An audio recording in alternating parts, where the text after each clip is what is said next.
महाभारत का 16वें दिन का युद्ध किस प्रकार आगे बढ़ा। पिछले भाग का लिंक आपको डिस्क्रिप्शन बॉक्स और चैनल के पेज पर कर्ण पर्व की प्लेलिस्ट में मिल जाएगा।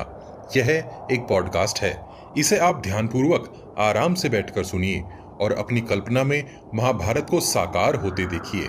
कर्ण पर्व अध्याय 28। संजय बोले, हे महाराज, बहुत से बाणों की वर्षा करते हुए युधिष्ठिर का स्वयं राजा दुर्योधन ने एक निर्भीक वीर की भांति सामना किया। सहसा आते हुए आपके महारथी पुत्र को धर्मराज युधिष्ठिर ने तुरंत ही घायल करके उससे इस प्रकार कहा। युधिष्ठिर ने कहा, अरे खड़ा रहे, खड़ा रहे। इससे दुर्योधन को बड़ा क्रोध हुआ। उसने युधिष्ठिर को 9 तीखे बाणों से बेधकर अपना बदला चुकाया और उनके सारथी पर भी एक भल्ल का प्रहार किया। हे राजन, तब युधिष्ठिर ने सान पर चढ़ाकर तेज किए हुए स्वर्ण में पंख वाले 13 बाण दुर्योधन पर चलाए। महारथी युधिष्ठिर ने उनमें से 4 बाणों द्वारा दुर्योधन के चारों घोड़ों को मारकर 5वें से उसके सारथी का भी मस्तक धड़ से काट गिराया। फिर 6ठे बाण से राजा दुर्योधन के ध्वज को, 7वें से उसके धनुष को और 8वें से उसकी तलवार को भी पृथ्वी पर गिरा दिया। तदनंतर 5 बाणों से धर्मराज ने राजा दुर्योधन को भी गहरी चोट पहुंचाई। उस अश्वहीन रथ से कूदकर आपका पुत्र भारी संकट में पड़ने पर भी वहां पृथ्वी पर ही खड़ा रहा। वह युद्ध छोड़कर भागा नहीं। उसे संकट में पड़ा देख कर्ण, अश्वत्थामा तथा कृपाचार्य आदि वीर अपने राजा की रक्षा चाहते हुए सहसा युधिष्ठिर के सामने आ पहुंचे। हे राजन, तत्पश्चात समस्त पांडव भी युधिष्ठिर को सब ओर से घिरकर उनका अनुसरण करने लगे। फिर तो दोनों दलों में भारी युद्ध छिड़ गया। हे भूपाल, तदनंतर महासमर में सहस्त्रों बाजे बजने लगे और वहां किलकिलाहट की आवाजें गूंज उठी। उस युद्ध में समस्त पांचाल कौरवों के साथ भिड़ गए। पैदल पैदल के साथ, हाथी हाथियों के साथ, रथी रथियों के और घुड़सवार घुड़सवारों के साथ युद्ध करने लगे। हे महाराज, उस रणभूमि में होने वाले नाना प्रकार के अचिंत्य शस्त्र युक्त तथा उत्तम द्वंद्व युद्ध देखने योग्य थे। वे महान वेगशाली समस्त शूरवीर सम्रांगण में एक दूसरे के वध की इच्छा से विचित्र, शीघ्रतापूर्ण तथा सुंदर रीति से युद्ध करने लगे। वे वीर योद्धा के व्रत का पालन करते हुए युद्ध स्थल में एक दूसरे को मारते थे। उन्होंने किसी तरह भी युद्ध में पीठ नहीं दिखाई। हे राजन, बस 2 ही घड़ी तक वह युद्ध देखने में मधुर जान पड़ा। फिर तो वहां उन्मत्त के समान मर्यादा शून्य बर्ताव होने लगा। रथी हाथी का सामना करके झुकी हुई गांठ वाले तीखे बाणों द्वारा उसे विदीर्ण करते हुए काल के गाल में भेजने लगे। हाथी बहुत से घोड़ों को पकड़कर रणभूमि में इधर उधर फेंकने और विदीर्ण करने लगे। इससे वहां उस समय बड़ा भयंकर दृश्य उपस्थित हो गया। बहुत से घुड़सवार उत्तम गजराजों को चारों ओर से घिरकर इधर उधर दौड़ने और ताली पीटने लगे। इससे जब वे विशालकाय हाथी दौड़ने और भागने लगते, तब वे घुड़सवार अगल बगल से और पीछे की ओर से उन पर बाणों की चोट करते थे। हे राजन, कितने ही मदोन्मत्त हाथी भी बहुत से घोड़ों को खदेड़कर उन्हें दांतों में दबाकर मार डालते अथवा वेगपूर्वक पैरों से कुचल डालते थे।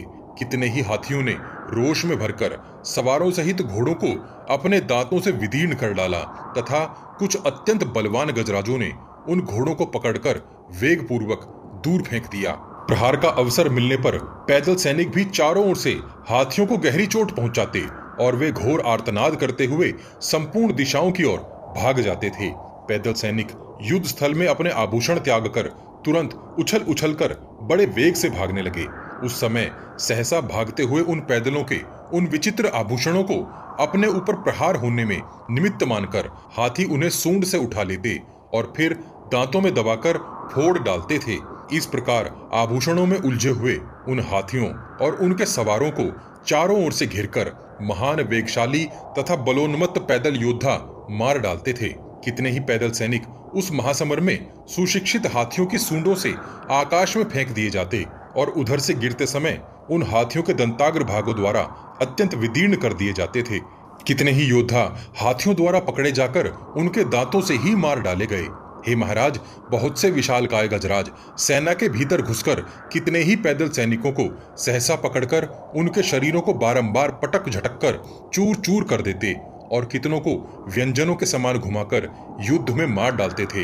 हे प्रजानाथ, जो हाथियों के आगे चलने वाले पैदल थे, वे दूसरे पक्ष के हाथियों के शरीरों को जहां तहां रणभूमि में अत्यंत घायल कर देते थे। कहीं कहीं पैदल सैनिक प्रास, तोमर और शक्ति द्वारा शत्रु पक्ष के हाथियों के दोनों दांतों के बीच के स्थान में, कुंभस्थल में और ओठों के ऊपर प्रहार करके उन्हें अत्यंत काबू में कर लेते थे।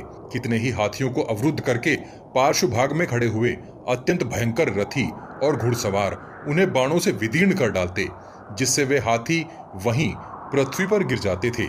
उस महासमर में कितने ही हाथी सवार सहसा तोमर का प्रहार करके ढाल सहित पैदल योद्धा को गिराकर उसे वेग पूर्वक धरती पर रौंद डालते थे। हे माननीय नरेश, उस घोर एवं भयानक युद्ध में कितने ही हाथी निकट आकर अपनी सूंडों से कुछ आवरण युक्त रथों को पकड़ लेते और उन्हें वेग पूर्वक खींचकर सहसा दूर फेंक देते थे। फिर वे महाबली हाथी भी नाराजों से मारे जाकर वज्र के तोड़े हुए पर्वत शिखर की भांति पृथ्वी पर गिर पड़ते थे। बहुत से पैदल योद्धा दूसरे योद्धाओं को निकट पाकर युद्ध स्थल में उन पर मुक्कों से प्रहार करने लगते थे।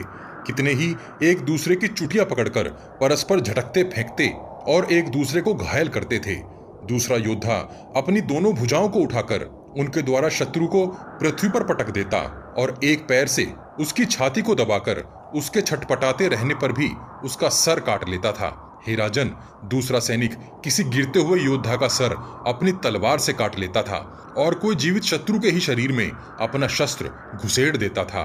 हे भारत, वहां योद्धाओं में बहुत बड़ा मुष्टि युद्ध हो रहा था। साथ ही भयंकर केश ग्रहण और भयानक बाहु युद्ध भी चालू था। कोई कोई योद्धा दूसरे के साथ उलझे हुए सैनिकों से स्वयं अपरिचित रहकर नाना प्रकार के अनेक अस्त्र शस्त्रों द्वारा युद्ध में उसके प्राण हर लेता था। इस प्रकार जब सभी योद्धा युद्ध में लगे थे और तुमुल संग्राम चल रहा था, उस समय सैकड़ों और हजारों कबंध अर्थात धड़ उठ खड़े हुए थे। खून से भीगे हुए शस्त्र और कवच गाढ़े रंग से रंगे हुए वस्त्रों के समान सुशोभित होते थे। इस प्रकार अस्त्र शस्त्रों से परिपूर्ण यह महाभयानक युद्ध बढ़ी हुई गंगा के समान जगत को कोलाहल से परिपूर्ण कर रहा था। हे राजन, बाणों की चोट से व्याकुल हुए अपने और पराये योद्धा पहचान में नहीं आते थे। विजय की अभिलाषा रखने वाले राजा लोग युद्ध करना अपना कर्तव्य है यह समझकर जूझ रहे थे। हे महाराज, सामने आए हुए अपने और शत्रु के योद्धाओं को भी अपने पक्ष के लोग मार डालते थे। दोनों सेनाओं के वीर मर्यादा शून्य युद्ध में प्रवृत्त हो गए थे। हे राजेंद्र, टूटे हुए रथों, धराशाही हुए हाथियों, मरकर गिरे हुए घोड़ों और गिराए गए पैदल सैनिकों से क्षण भर में यह पृथ्वी ऐसी हो गई कि वहां चलना फिरना असंभव हो गया। हे भूपाल, क्षण भर में वहां भूतल पर खून की नदी बह चली। कर्ण ने पांचालों और अर्जुन ने त्रिगर्तों का संहार कर डाला। हे राजन, भीमसेन ने कौरवों तथा आपकी गज सेना को सर्वथा नष्ट कर दिया। इस प्रकार सूर्य देव के अपराह्न काल में जाते जाते कौरव और पांडव दोनों सेनाओं में महान यश की अभिलाषा रखने वाले वीरों का यह विनाश कार्य संपन्न हुआ। कर्ण पर्व अध्याय 29। धृतराष्ट्र बोले, हे संजय, तुमसे मैंने अब तक अत्यंत तीव्र और दुस्सह दुख देने वाली बहुत सी घटनाएं सुनी हैं। अपने पुत्रों के विनाश की बात भी सुन ली। हे सूत, जैसा तुम मुझसे कह रहे हो और जिस प्रकार वह युद्ध संपन्न हुआ, उसे देखते हुए मेरा यह दृढ़ निश्चय हो रहा है कि अब कुरुवंशी जीवित नहीं रहे। सुनता हूं महारथी दुर्योधन भी वहां रथहीन कर दिया गया। धर्मपुत्र युधिष्ठिर ने उसके साथ किस प्रकार युद्ध किया अथवा राजा दुर्योधन ने युधिष्ठिर के प्रति कैसा बर्ताव किया। हे संजय, अपराह्न काल में किस प्रकार वह रोमांचकारी युद्ध हुआ था, वह मुझे ठीक ठीक बताओ, क्योंकि तुम उसका वर्णन करने में कुशल हो। संजय बोले, हे प्रजानाथ, जब सारी सेनाएं विभिन्न भागों में बंटकर जूझने और मरने लगी, तब आपका पुत्र दुर्योधन दूसरे रथ पर बैठकर विषधर सर्प के समान अत्यंत कुपित हो उठा। सारी सेनाओं पर दृष्टिपात करके क्रोध में उसकी आंखें घूमने लगी। उस समय युद्ध स्थल में धर्मपुत्र कुंतीनंदन युधिष्ठिर वज्रधारी इंद्र के समान अपनी दिव्य कांति से प्रकाशित होते हुए सेना के बीच में खड़े थे। हे भारत, उन धर्मराज युधिष्ठिर को देखकर दुर्योधन ने तुरंत अपने सारथी से कहा। दुर्योधन ने कहा, हे सारथे, चलो चलो, जहां पांडुपुत्र राजा युधिष्ठिर कवच बांधकर छत्र धारण किए सुशोभित हो रहे हैं, वहां मुझे शीघ्र पहुंचा दो। राजा दुर्योधन से इस प्रकार प्रेरित होकर सारथी ने उस उत्तम रथ को राजा युधिष्ठिर के सामने बढ़ाया। तब मद्रस्रावी हाथी के समान कुपित हुए राजा युधिष्ठिर ने भी अपने सारथी को आज्ञा दी, जहां दुर्योधन है वहीं चलो। इस प्रकार वे महाधनुर्धर, महावीर और महारथी दोनों रणदुर्मद बंधु एक दूसरे के सामने आ गए और क्रोधपूर्वक आपस में भिड़कर युद्ध स्थल में परस्पर बाणों की वर्षा करने लगे। हे मान्यवर, तदनंतर युद्ध स्थल में राजा दुर्योधन ने सान पर चढ़ाकर तेज किए हुए भल्ल से धर्मात्मा राजा युधिष्ठिर का धनुष काट दिया। राजा युधिष्ठिर उस अपमान को सहन न कर सके। उनका क्रोध बहुत बढ़ गया। उनकी आंखें रोष से लाल हो गई। उन्होंने उस कटे हुए धनुष को फेंककर दूसरा धनुष हाथ में लिया। फिर उन धर्मपुत्र ने सेना के मुहाने पर दुर्योधन के ध्वज और धनुष को काट डाला। तत्पश्चात दुर्योधन ने दूसरा धनुष लेकर युधिष्ठिर को बींध डाला। वे दोनों वीर अत्यंत क्रोध में भरकर एक दूसरे पर अस्त्र शस्त्रों की वर्षा करने लगे। परस्पर विजय की इच्छा से रोष में भरे हुए दो सिंहों के समान दहाड़ते अथवा दो सांडों के समान गरजते हुए वे रणभूमि में एक दूसरे पर चोट करते थे। वे दोनों महारथी एक दूसरे का अंतर अर्थात प्रहार करने का अवसर ढूंढते हुए रणभूमि में विचर रहे थे। हे महाराज, धनुष को पूर्णतः खींचकर छोड़े गए बाणों द्वारा वे दोनों वीर शत विक्षत होकर फूले हुए दो पलाश के वृक्षों के समान शोभा पा रहे थे। हे राजन, तब वे दोनों नरेश बारंबार सिंहनाद करते हुए उस महासमर में तालियां बजाने, धनुष की टंकार करने और उत्तम शंखनाद फैलाने लगे। हे महाराज, वे दोनों एक दूसरे को अत्यंत पीड़ा दे रहे थे। तदनंतर राजा युधिष्ठिर ने वज्र के समान वेगशाली एवं दुर्जय 3 बाणों द्वारा आपके पुत्र की छाती में क्रोधपूर्वक प्रहार किया। आपके पुत्र राजा दुर्योधन ने भी शिला पर तेज किए हुए स्वर्ण में पंख वाले 5 पैने बाणों द्वारा युधिष्ठिर को घायल करके तुरंत बदला चुकाया। हे भारत, इसके बाद राजा दुर्योधन ने संपूर्णतः लोहे की बनी हुई एक तीखी शक्ति चलाई, जो उस समय बड़ी भारी उल्का के समान प्रतीत हो रही थी। सहसा अपने ऊपर आती हुई उस शक्ति को धर्मराज युधिष्ठिर ने 3 तीखे बाणों से तत्काल काट डाला और दुर्योधन को भी 5 बाणों से घायल कर दिया। स्वर्ण में दंड वाली वह शक्ति आकाश से गिरती हुई बड़ी भारी उल्का के समान महान शब्द के साथ गिर पड़ी। उस समय वह अग्नि के तुल्य प्रकाशित हो रही थी। हे प्रजानाथ, उस शक्ति को नष्ट हुई देख आपके पुत्र ने 9 तीखे भल्लों से युधिष्ठिर को गहरी चोट पहुंचाई। बलवान शत्रु के द्वारा अत्यंत घायल किए जाने पर शत्रुओं को संताप देने वाले महाबली युधिष्ठिर ने दुर्योधन को लक्ष्य करके एक बाण हाथ में लिया और उसे धनुष के मध्य भाग में रखा। हे महाराज, तत्पश्चात पराक्रमी युधिष्ठिर ने उस बाण को क्रोधपूर्वक चला दिया। उस बाण ने आपके महारथी पुत्र दुर्योधन को घायल करके उसे मूर्छित कर दिया और पृथ्वी को भी विदीर्ण कर डाला।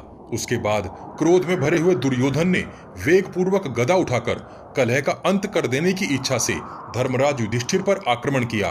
दंडधारी यमराज के समान उसे गदा उठाए देख धर्मराज ने आपके उस पुत्र पर अत्यंत वेगशालिनी महाशक्ति का प्रहार किया, जो प्रज्वलित हुई बड़ी भारी उल्का के समान दैदीप्यमान हो रही थी।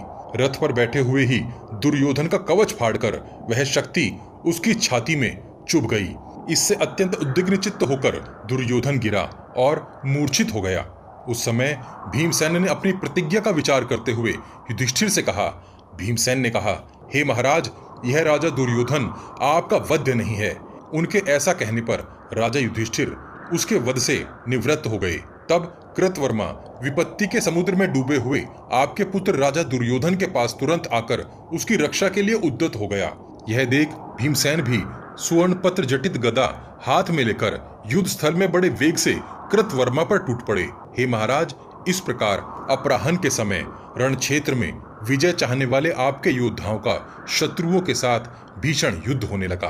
कर्ण पर्व अध्याय 30। संजय बोले, हे राजन, तदनंतर आपके रणदुर्मद योद्धा कर्ण को आगे करके पुनः लौटकर देवताओं और असुरों के समान संग्राम करने लगे।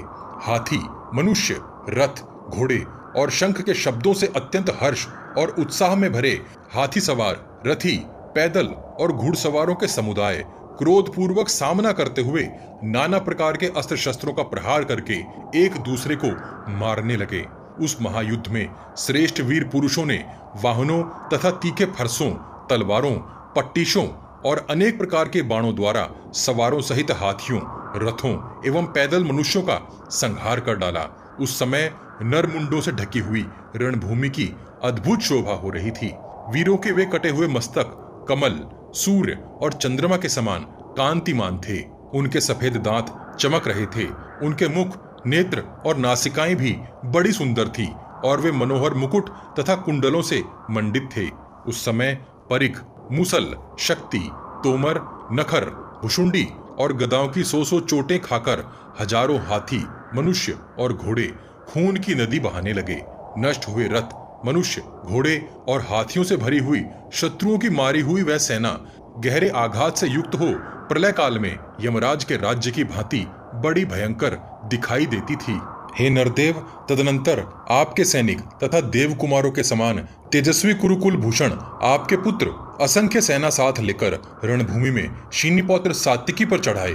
पैदल मनुष्यों, श्रेष्ठ घोड़ों, रथों और हाथियों से भरी और खारे पानी के समुद्र के समान भयंकर गर्जना करने वाली वह सेना अत्यंत रक्त रंजित होकर देवताओं और असुरों की सेना के समान भयानक प्रतीत होती थी। उस समय देवराज इंद्र के समान पराक्रमी कर्ण ने युद्ध स्थल में इंद्र के छोटे भाई उपेंद्र के समान शक्तिशाली शीनी वंश के प्रमुख वीर सात्विकी को सूर्य की किरणों के समान तेजस्वी बाणों द्वारा घायल कर दिया। तब शीनी वंश शिरोमणि सात्विकी ने बड़ी उतावली के साथ विषधर सर्पों के समान विषैले नाना प्रकार के बाणों द्वारा रथ, घोड़े और सारथी सहित नरश्रेष्ठ कर्ण को भी आच्छादित कर दिया। उस समय आपके हितैषी सुहृदय अतिरथी वीर वहां शीनिवंश शिरोमणि सात्विकी के शरों से अत्यंत पीड़ित हुए महारथी कर्ण के पास हाथी, घोड़े, रथ और पैदलों की चतुरंगिणी सेना साथ लेकर तुरंत आ पहुंचे। तत्पश्चात दृष्टद्युम्न आदि शीघ्रकारी शत्रुओं ने आपकी समुद्र सदृश विशाल वाहिनी पर आक्रमण किया और आपकी सेना भी शत्रुओं की ओर दौड़ी। फिर तो वहां मनुष्यों, रथों, घोड़ों और हाथियों का महान संहार होने लगा। तदनंतर अपराह्न काल के कृत्य समाप्त करके विधिपूर्वक भगवान शंकर की पूजा करने के पश्चात नरश्रेष्ठ अर्जुन और श्री कृष्ण शत्रुओं के वध का निश्चय करके तुरंत आपकी सेना पर चढ़ाए। अर्जुन के रथ से मेघ की गर्जना के समान गंभीर ध्वनि हो रही थी। पवन की प्रेरणा पाकर उसकी ऊंची पताका फहरा रही थी और उसमें श्वेत घोड़े जुते हुए थे। उस समय शत्रुओं ने उत्साह शून्य हृदय से उस रथ को समीप आते देखा। इसके बाद रथ पर नृत्य करते हुए से अर्जुन ने गांडीव धनुष को फैलाकर आकाश, दिशा और विदिशाओं को बाणों से भर दिया। जैसे वायु मेघों की घटा को छिन्न भिन्न कर देती है, उसी प्रकार उस समय अर्जुन ने अपने बाणों द्वारा विमान जैसे रथों को आयुध, ध्वज और सारथियों सहित नष्ट कर दिया। उन्होंने अपने तीखे बाणों से पताका, ध्वज और आयुधों सहित गजों एवं गजारोहियों की, घोड़ों और घुड़सवारों तथा पैदल मनुष्यों को भी यमलोक भेज दिया। इस प्रकार क्रोध में भरे हुए यमराज के समान अबाध गति से महारथी अर्जुन पर सीधे जाने वाले बाणों से प्रहार करता हुआ अकेला दुर्योधन उनका सामना करने के लिए गया। अर्जुन ने 7 बाणों से दुर्योधन के धनुष, सारथी, घोड़ों और ध्वज को नष्ट करके एक बाण से उसका छत्र भी काट डाला। फिर 9 प्राणघातक बाण को धनुष पर रखकर उन्होंने दुर्योधन की ओर चला दिया, परंतु अश्वत्थामा ने उस उत्तम बाण के 7 टुकड़े कर डाले। तब पांडु कुमार अर्जुन ने अश्वत्थामा का धनुष काटकर उसके रथ और घोड़ों को नष्ट करके अपने बाणों द्वारा कृपाचार्य के अत्यंत भयंकर धनुष को भी खंडित कर दिया।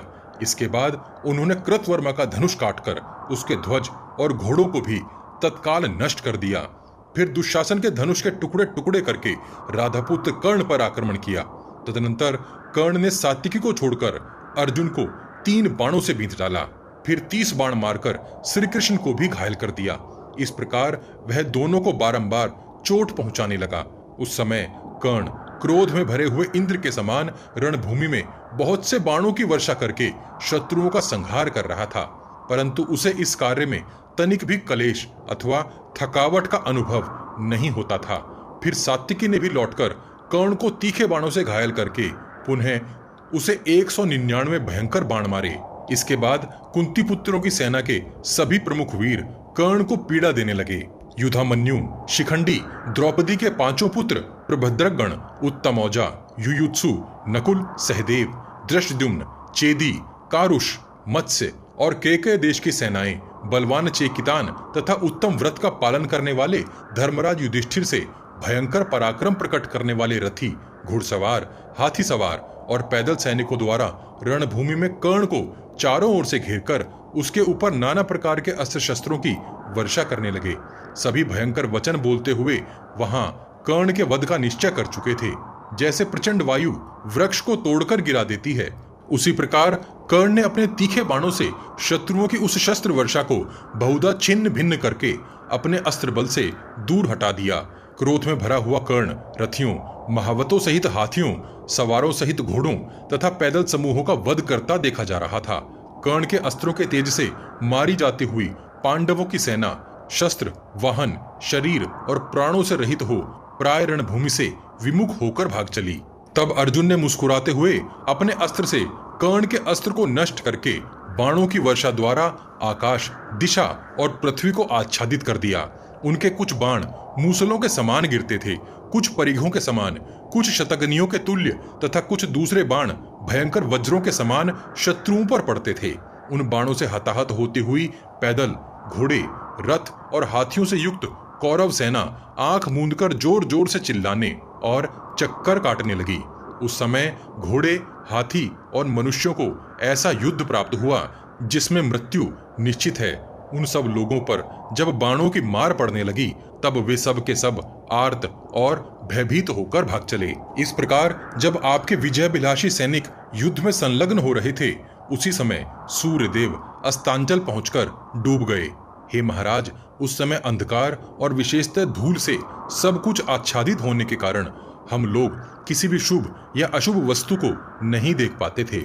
हे भारत, वे महाधनुर्धर योद्धा रात्रि युद्ध से डरते थे, इसलिए समस्त सैनिकों के साथ उन्होंने वहां से शिविर को प्रस्थान कर दिया। हे राजन, दिन के अंत में कौरवों के हट जाने पर पांडव भी विजय पाकर प्रसन्नचित्त हो भांति भांति के बाणों की आवाज, सिंहनाद और गर्जना के साथ शत्रुओं का उपहास और श्री कृष्ण तथा अर्जुन की स्तुति करते हुए अपने शिविर को लौट गए। उन वीरों के द्वारा युद्ध का उपसंहार कर दिए जाने पर समस्त सैनिक और नरेश पांडवों को आशीर्वाद देने लगे। इस प्रकार सैनिकों के लौटा दिए जाने पर हर्ष में भरे हुए पांडव पक्षीय नरेश रात को शिविर में आकर सो गए। तदनंतर रुद्र की क्रीड़ा स्थल अर्थात शमशान सदृश्य उस भयंकर युद्ध भूमि में राक्षस, पिशाच और झुंड के झुंड हिंसक जीव जंतु जा पहुंचे। कर्ण पर्व का अध्याय 28, 29 और 30 यहीं समाप्त होता है। अगले भाग में जानेंगे कि युधिष्ठिर और दुर्योधन के युद्ध में आखिर किसकी विजय हुई। इस विशाल ग्रंथ महाभारत को शीघ्रता से समेटने के लिए हम ग्राफिक्स के साथ पॉडकास्ट का सहारा भी ले रहे हैं, ताकि आप तक कुछ जल्दी से महाभारत का सही रूप पहुंचाया जा सके। आपको हमारा प्रयास कैसा लग रहा है, कृपया कमेंट बॉक्स में कमेंट करके हमें जरूर बताइए। पिछले सभी भाग आपको हमारे चैनल के पेज पर और इस वीडियो के डिस्क्रिप्शन बॉक्स में भी मिल जाएंगे। हम हर सीरीज की एक प्लेलिस्ट भी बनाते हैं। उम्मीद है आप हमारी वीडियोस अपने उन दोस्तों को शेयर जरूर करते होंगे जो महाभारत का सही रूप समझना और जानना चाहते हैं। आपके हर शेयर से हमारा मनोबल बढ़ता है। अपने प्रियजनों तक यह ज्ञान पहुंचाने के लिए वॉच गॉड चैनल को सब्सक्राइब और शेयर करना मत भूलिए। सब्सक्राइब बटन के बगल में बनी छोटी सी घंटी भी बजा दीजिए। जय श्री कृष्ण, हर हर महादेव।